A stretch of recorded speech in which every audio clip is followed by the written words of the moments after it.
Clara Henderson. Patterson's wedding day began with an eerie silence, the kind that heralds not peace, but resignation. From early on, the air in the dressing room smelled of expensive perfume and pent-up tension.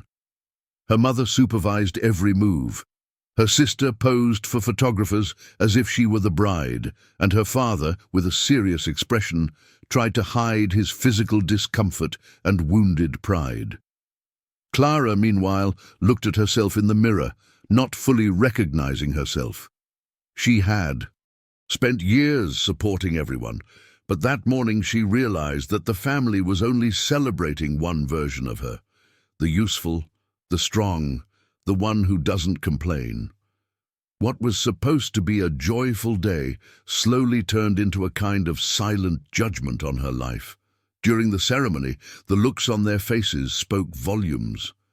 Michael, her future husband, regarded her with genuine tenderness, but on the opposite side of the room, the Hendersons seemed more concerned with guest etiquette than their daughter's happiness. When his parents approached with an unexpected gift, the keys to a new car wrapped in a silver ribbon, Clara felt for the first time that someone was recognizing her efforts. It was a symbol of independence, of worthiness. However, before she could fully grasp it, her mother leaned in and whispered, "Your sister needs this more than you do." That sentence, spoken with manipulative sweetness, was the final blow. In that instant, Clara understood that for them, her sacrifice was endless, and that they would never allow her to have anything of her own without guilt.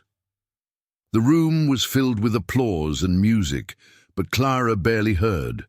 The lights, toasts, and laughter seemed to float away, as if she were behind thick glass. She held her car keys in a trembling hand, while her mother smiled at the guests as if everything were in order. Michael noticed her stiffness and, without needing words, gently squeezed her hand. It was a small gesture, but enough to remind her that she wasn't alone. Still, something inside her snapped. She understood that her entire life had been a chain of concessions, and that this wedding, which was supposed to mark a new beginning, was becoming a final test of how far she would allow others to define her worth. In the following minutes, everything continued to unfold with absurd precision. The speeches, the photos, the hugs, every scene was a rehearsed empty choreography. Her mother spoke proudly of her very responsible daughter, while her sister flirted with the guests, collecting compliments that weren't hers. No one really saw Clara. No one perceived the fatigue in her eyes or the sadness hidden behind her smile. Only Michael seemed to understand the magnitude of the moment. He knew that this "no," the one his wife hadn't said out loud but had already decided, was the turning point of a lifetime lived for the others. That night, without knowing it, Clara had begun her liberation. When the reception was over and the guests dispersed, Clara took refuge in the newly gifted car. The air inside smelled of new leather and promise. She closed the door and, for the first time in years, didn't hear anyone giving her orders. There were no voices, no demands, no silent guilt that always haunted her. Michael walked over, leaned in, and rested his forehead against hers without a word. He didn't have to. They both knew that car represented much more than a means of transportation. It was the first thing that truly belonged to her. Not the daughter, not the sister, not the provider, but Clara, the woman who had learned to survive even when no one was holding her. They slept little that night. Clara stared at the hotel ceiling, her mind filled with confusing images.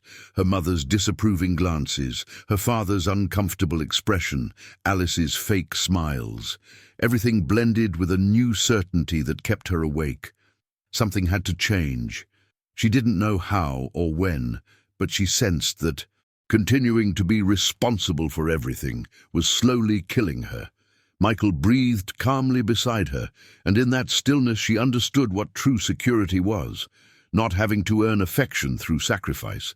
That was the first night she allowed herself to think that perhaps she deserved a different life, one where not everything depended on her endurance. The following days were marked by an awkward silence between the two families. The Pattersons didn't understand why Clara's mother insisted on belittling the gift. The Hendersons pretended nothing had happened, but in Clara's mind, something had aligned. She was going to stop asking for permission to exist. She was still kind, still helpful, but there was a line she wasn't going to cross anymore. At the company, her boss Jennifer noticed the change before anyone else. "You're finally letting go of the burden," she told her with a calm smile. And she was right. This new version of Clara was beginning to emerge in small gestures. Saying no, taking a break, driving aimlessly just for the hell of it. Driving became a silent therapy. Every morning before work, Clara drove a few miles just to feel the control of the wheel and the freedom to choose where to go. She remembered all the times her family had made decisions for her, starting at age 19, when she dropped out of college to pay the bills after her father's accident. That renunciation had defined her life for almost a decade. But now, in the reflection of the windshield, she saw a different woman. Not the one who solved everything, but the one who was learning to let go. And although it still hurt, she understood that growing up also meant disappointing those who had grown accustomed to depending on her sacrifice. By the middle of that year, the distance from her family had become more noticeable. The calls were short, full of reproaches disguised as concern. Her mother repeated that the family should be united, but what she really meant was go, back to taking care of everyone. Clara listened in silence, then hung up the phone, feeling a mixture of guilt and relief. Michael supported her, but never intervened. He knew this was a grief she had to endure alone. Every conversation with her parents was a battle against her old reflex, the young woman who confused love with debt. Sometimes after hanging up, she would stare at the parked car and think that freedom, like maturity, came at a high price. Alice, her younger sister, soon appeared, melodramatic, crying outside the apartment door. She said she was going through a tough time financially, that her boyfriend had dumped her, and that she needed the car to look for work. Clara listened without interrupting, and for a moment, the old habit of bailing everyone out wanted to return. But this time, she didn't give in. She offered to help her prepare a resume, to look for options, but not the car keys. Alice glared at her indignantly, as if she'd betrayed her. When she slammed the door behind her, the silence that remained was painful, yes, but also clear. For the first time, Clara felt she was choosing her own peace over the plight of others. At work, Clara began to stand out with a newfound confidence. She no longer apologized for knowing more than others or took on extra tasks just to prove her worth. Jennifer, her boss, became a silent ally. The kind who doesn't give speeches, but backs you up with actions. She got her a big project, one that required traveling and presenting ideas to executives. When Clara successfully completed it, the entire office applauded her. That afternoon, as she drove home with the windows down, she thought about how she'd waited for a thank you from her family for years. And now she realized she didn't need it. The validation she sought was always within her. She'd just never allowed herself to hear it. But old patterns don't disappear without resistance. One night her mother called crying, saying her father was worse, that no one was helping her, that only Clara knew how to solve things. For a few seconds, the old guilt tightened in her chest again. The impulse to drop everything and rush to save them was almost automatic. Yet she remembered the feeling of that wedding, the cruel whisper, the car turned into debt. She took a deep breath and calmly replied that they could call a nurse and she would cover the costs, but she wouldn't go. Her mother remained silent, surprised. It was a brief conversation, But Clara understood that she had just broken a chain that had kept her prisoner for 10 years. As the months passed, the distance became routine. She no longer expected congratulatory calls or messages on special dates. Sometimes it hurt, especially on those quiet Sundays where the silence weighed most. Michael would often notice her lost gaze and approach without asking, just hug her. In those simple gestures, she found a kind of love she'd never known, one that demanded nothing in return. At the same time, she began studying accounting online, resuming that dream she'd abandoned at 19. She didn't do it to prove anything to anyone, but to herself. Each class was a reminder that it wasn't too late, that she could rebuild her story from the beginning. At the end of that year, the Pattersons hosted a family dinner. It was the first time Clara had participated in a gathering without feeling compelled to put on an act. She laughed naturally, talked about her work, and noticed how everyone looked at her with respect. In the middle of the conversation, someone mentioned how hard-working she was, and she smiled without that old awkwardness. It wasn't about showing strength, but rather about enjoying the balance she'd achieved. When Michael raised his glass to toast a new chapter, Clara felt a profound calm. For the first time, her life didn't revolve around supporting others, but about supporting herself, and that felt strangely liberating. A few months later, she received an unexpected invitation, her father's birthday. She hesitated to go. Part of her wanted to keep her distance, but another felt that avoiding it would be to continue allowing fear to decide for her. Michael accompanied her, without giving his opinion, just making it clear that he would be by her side no matter what. When she arrived, her childhood home seemed smaller, grayer. Everything was the same, but she wasn't anymore. Her mother feigned surprise. Alice hugged her with a feigned warmth, and her father, older and more tired, tried to break the ice with old-fashioned jokes. The table was set, but the atmosphere was tense, as if everyone knew something inevitable was about to be said. During dinner, conversation became superficial until Alice began in her usual sarcastic tone. She made comments about how well Clara lived thanks to her husband, and how some people knew how to seize opportunities. Clara tried to ignore it, but her patience had limits. Michael intervened firmly, reminding everyone that everything his wife had, she had earned on her own. It was then that silence fell over the table. Her father lowered his cutlery, her mother feigned indignation, and Clara, in a calm voice, said what she had been keeping quiet about for years, that she was neither a bank nor a savior, that her love didn't depend on anyone's debt. The truth came out so naturally that no one dared to reply. After those words, the atmosphere broke. No one ate again. The mother stood up, feigning offense. The father sighed and muttered something about family, and Alice simply watched her with a mixture of anger and bewilderment. But Clara didn't scream, didn't cry, or apologize. She just took Michael's hand and calmly left the table. There was no drama, no emotional goodbyes. Outside, the night air was cold, but she breathed with a sense of lightness she'd never felt before. It was as if she'd carried a backpack for 10 years and finally dropped it. The sound of her own silence was her first real victory.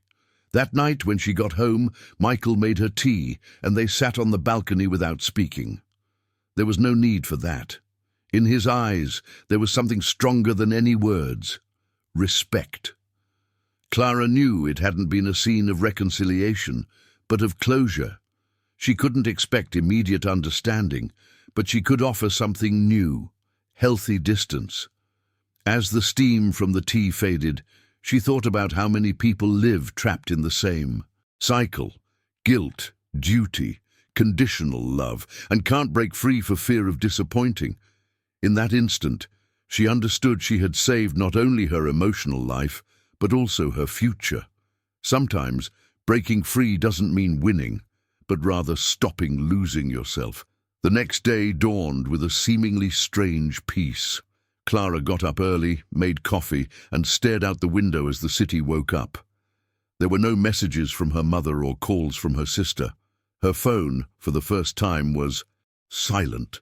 And that silence didn't hurt. It was rest. She decided to dedicate the day to herself. She went to the gym, walked in the park, and had lunch alone at her favorite cafe.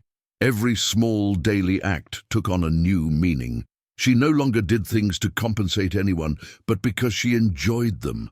Michael looked at her with silent pride, knowing that this change, although invisible to others, was the beginning of a new life. That same week, Jennifer offered her a promotion at the company.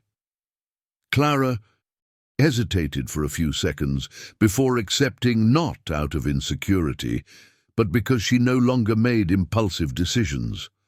She wanted to make sure she did it out of conviction, not out of a need for validation. When she finally said yes, she felt like she was completing a circle. The young woman who had given up her dream to take care of everyone was, at last, taking care of herself. That night, they celebrated with a quiet dinner at home, without luxury, without pretension. Michael toasted her, with a smile, to the woman who learned to say no, and Clara laughed, understanding that those 3 words summed up her entire story. A few months passed, and over time, the distance from her family transformed into a kind of functional silence. No one asked for anything, no one offered anything. It was an uneasy but necessary peace. Clara took advantage of that space to delve deeper into her career and her emotional well-being. She began therapy, something she had put off for years, and there she understood how much of her life had revolved around inherited guilt. The psychologist explained that her extreme responsibility was a way to survive in an unpredictable environment. That phrase stuck with her. She realized she wasn't born to bear the burden of everyone. She had just learned it too young. For the first time, she felt compassion for that old version of herself. One afternoon, while returning from work, she decided to drive past her parents' house. She didn't get out of the car. She just watched from the street. The curtains were still closed, the facade the same, as if time had stood still. However, she knew that something within those walls had been forever fractured, not out of hatred, but out of truth. In that moment, she thought of her sister, of how they had both grown up within the same script, but learned different roles. One, the victim; the other, the savior. She sighs and promises herself never to repeat it again, not even in her own family. Then she starts the engine, and the sound of the car becomes a symbol of her unbroken freedom. As the months passed, Clara and Michael began planning something they'd been putting off: buying a house. They weren't looking for luxury or appearance, just a place where every corner felt like theirs. They toured quiet neighborhoods on weekends, imagining what it would be like to have a small garden and a bright kitchen. When they finally found the ideal house, they signed the papers with a mixture of nerves and restrained joy.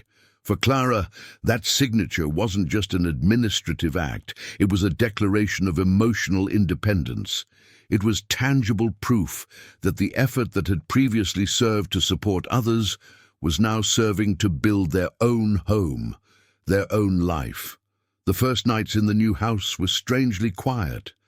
However, that silence no longer frightened, but rather comforted. Clara used to read in the living room while Michael cooked, and in those simple moments, she felt a fulfillment that had previously seemed impossible.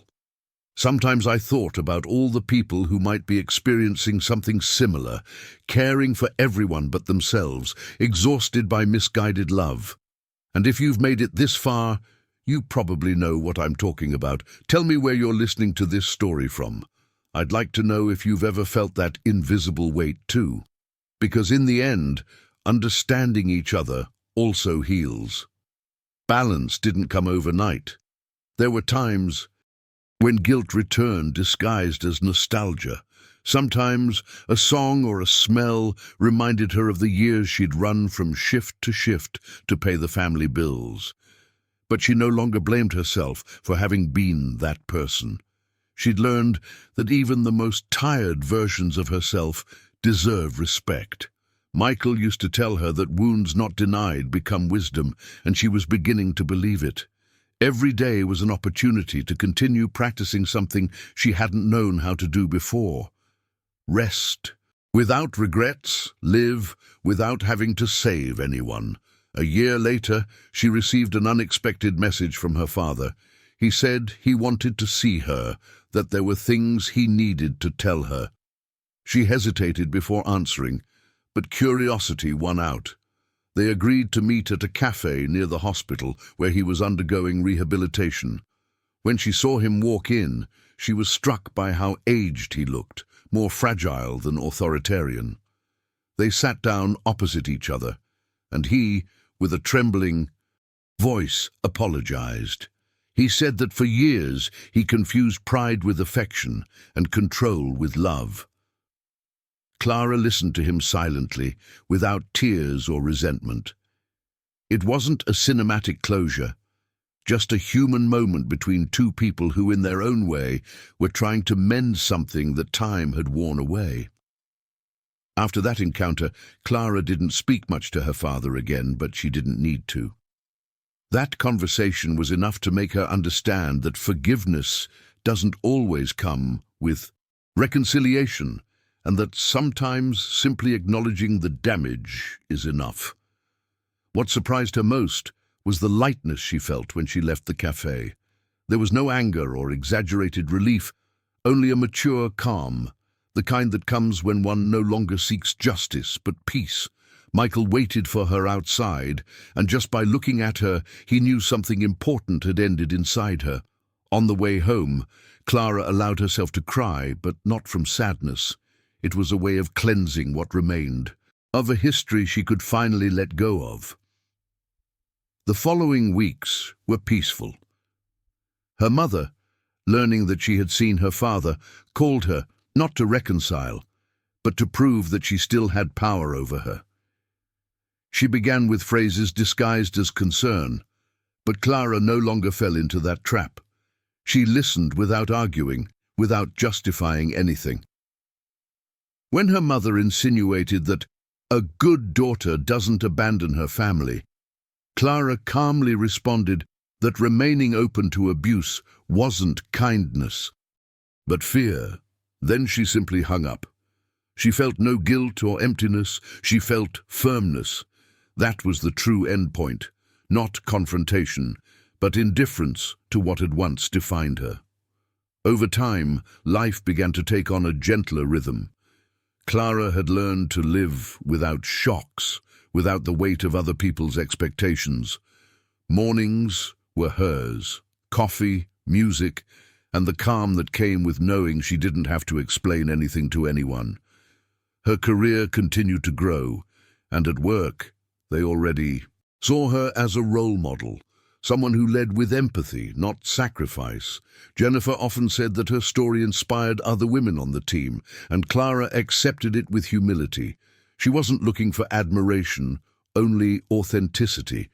Every day that passed without justifying herself was a small victory over years of imposed silence. Michael and she began talking about starting a family. They didn't decide on it as a goal, but as a natural extension of the life they had built together. When they discovered Clara was pregnant, the news filled them with a quiet excitement, without the drama of the movies. One afternoon, as they were arranging the first pieces of furniture for the baby's nursery, Clara looked at the car parked in front of the house.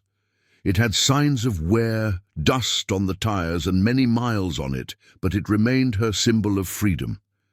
She had driven it through the good days and the worst, and now it was part of the story she would one day tell her son, the story of how she learned to choose her own path.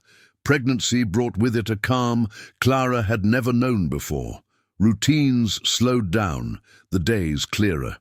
Sometimes, while preparing breakfast, she thought about the family she'd grown up in and how different her own would be.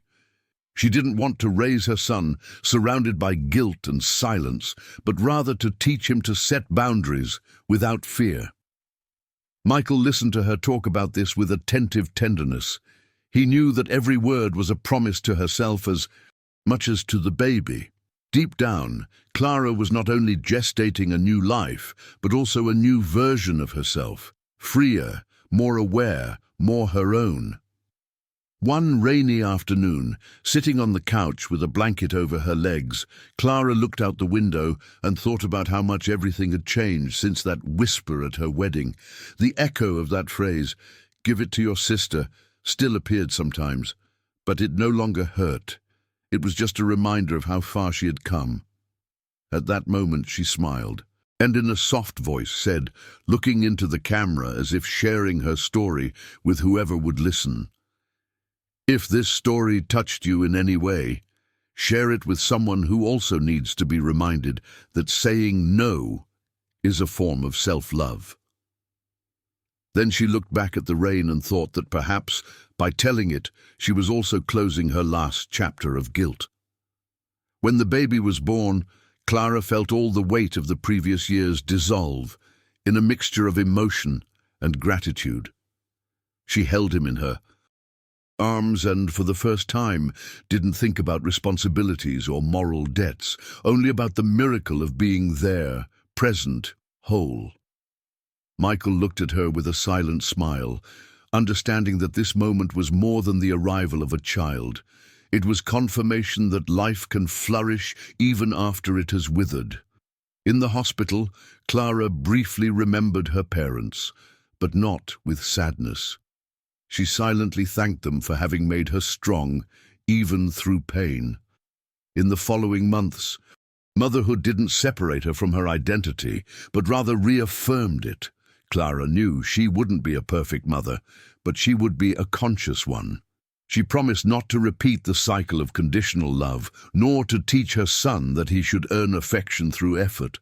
She wanted him to grow up knowing that true love isn't negotiable or measured in sacrifice.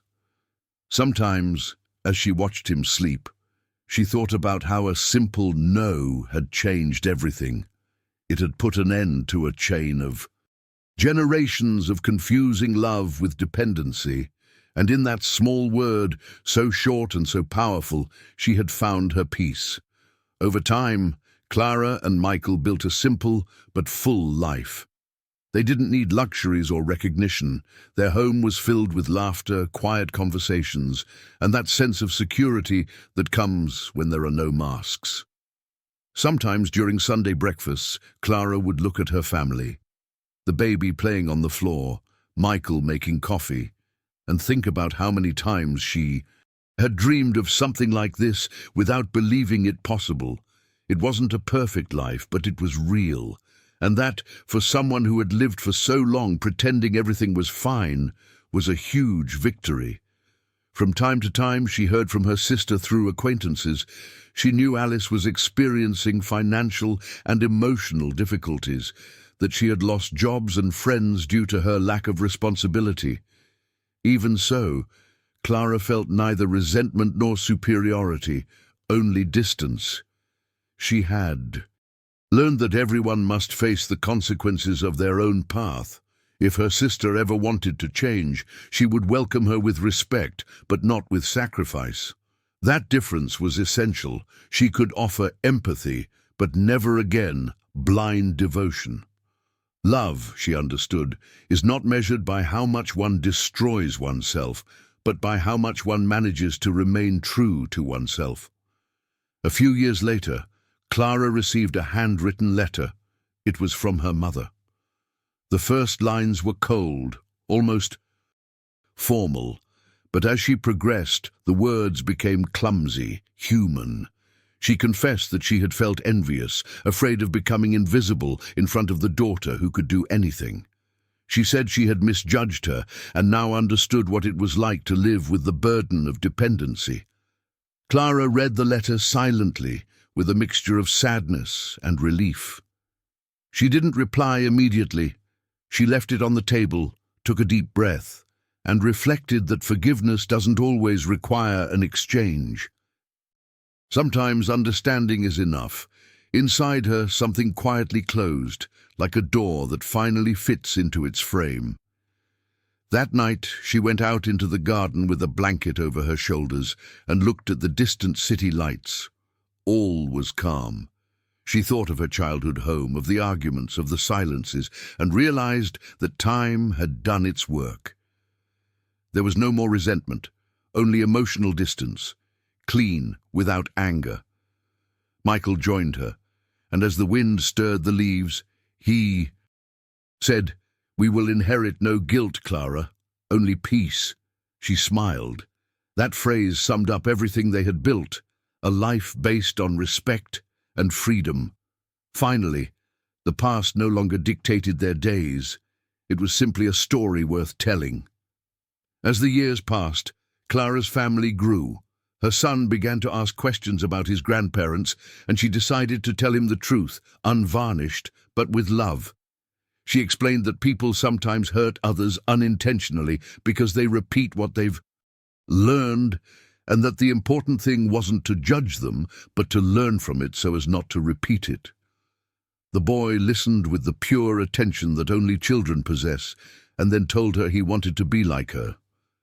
Someone who doesn't let anyone take away what they love.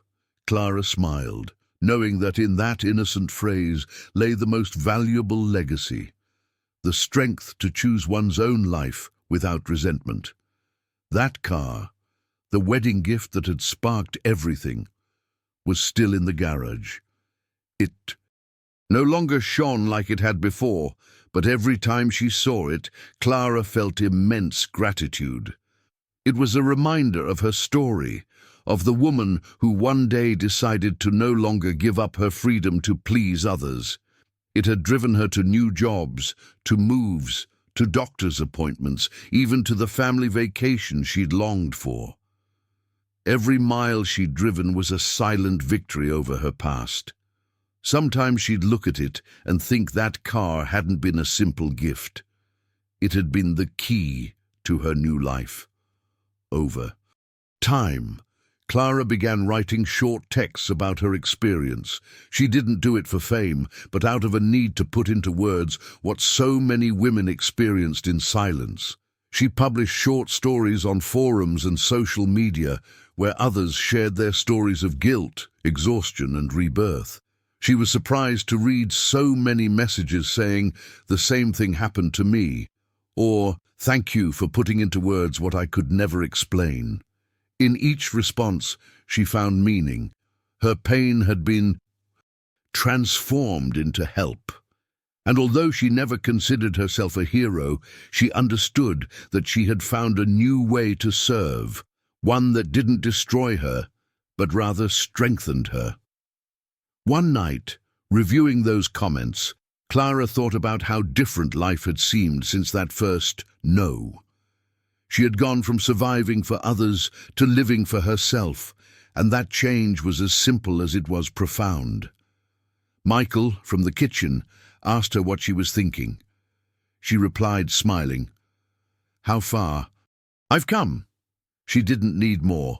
Her story was no longer an open wound, but a scar with a purpose. She had told it not to relive the pain, but to show that getting out of the depths doesn't require miracles, but rather decisions.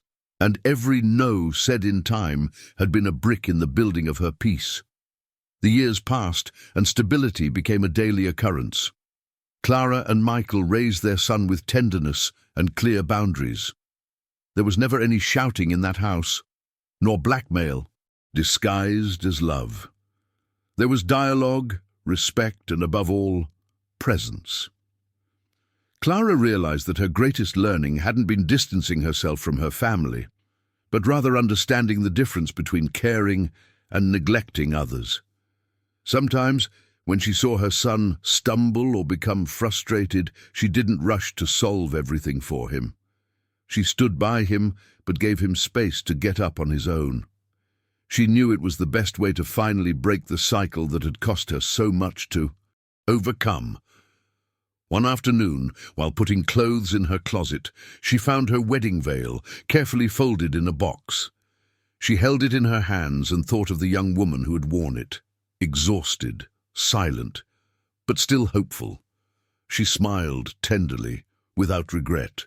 So much had happened since then, but she still recognized that version of herself, the one who had survived without knowing it. She decided to put the veil away again, not as a reminder of pain, but as a symbol of transformation.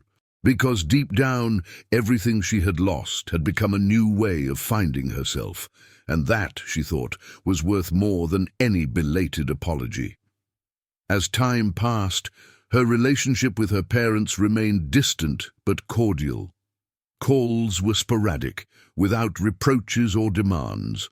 Clara didn't need grand reconciliations. She had learned that peace isn't always achieved together. Sometimes it's achieved by accepting that each person must follow their own path.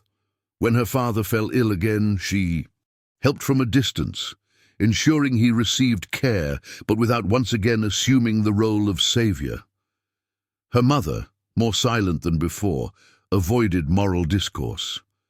Between them, there was a new respect, born not of unconditional love, but of the maturity that comes when limits are understood as acts of love.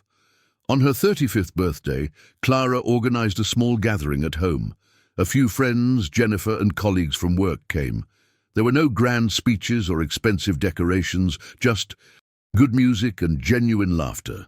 In the midst of the celebration, Jennifer raised her glass and said, "To the woman who learned to exist without asking permission." Everyone applauded, and Clara, slightly blushing, laughed. It was a simple moment, but deeply symbolic. That phrase summed up her entire journey. She was no longer the silent provider, the guilty daughter, or the invisible sister. She was a complete woman, aware of her history, yet free from its chains. When the house emptied that evening, Clara stepped out onto the porch with a glass of wine. The sky was clear, and the air had that warm scent of quiet nights. She sat on the stoop, looked at the parked car, and smiled. She no longer saw it as a symbol of her breakup, but as a faithful witness to her transformation. It had been her refuge, her escape, and later, her silent companion through every new beginning. She fondly stroked the keys and thought of all the versions of herself who had driven that same car. The tired, young woman, the woman who said no, the mother at peace. They were all still there, coexisting in balance. Later, before going to sleep, she wrote in her notebook a phrase she didn't want to forget. "My wedding gift wasn't a car. It was the right to exist." She closed the notebook and felt that with those words, she had sealed her story for good. She didn't need to share them with anyone, but she knew that one day her son would read them and understand where his mother came from. It was a way of leaving him a different legacy, not material inheritances, but the example of a life lived with dignity. And as she turned off the light, she felt a calm so profound that for the first time she didn't think about the past or the future, only the present and the gratitude of having made it this far. The following days passed with the same serenity with which her birthday had arrived. Clara no longer expected unexpected twists in her life, nor tests that would prove her strength. She had grown tired of surviving and had finally learned to live. Sometimes, as she walked around the neighborhood with her son, she remembered how hard it had taken to get to this point, and she was grateful for every fall, every silence, every no she had said in time. She had discovered that true freedom is not running away from others, but freeing herself from the need to be accepted by everyone. And in that freedom, her heart found rest. That night, as she put away her son's toys and turned off the living room lights, Clara paused for a moment in front of the mirror. She didn't see herself tired or broken, but whole. She thought about her story, about everything that had changed, and smiled. She had spent years trying to be the perfect daughter, the available sister, everyone's savior, and in the end, all she needed was to be herself. Outside, the moon illuminated the car in the driveway, a silent witness to her journey. Clara took a deep breath and whispered, "I'm home." And for the first time in her life, that phrase didn't mean a place, but an inner certainty.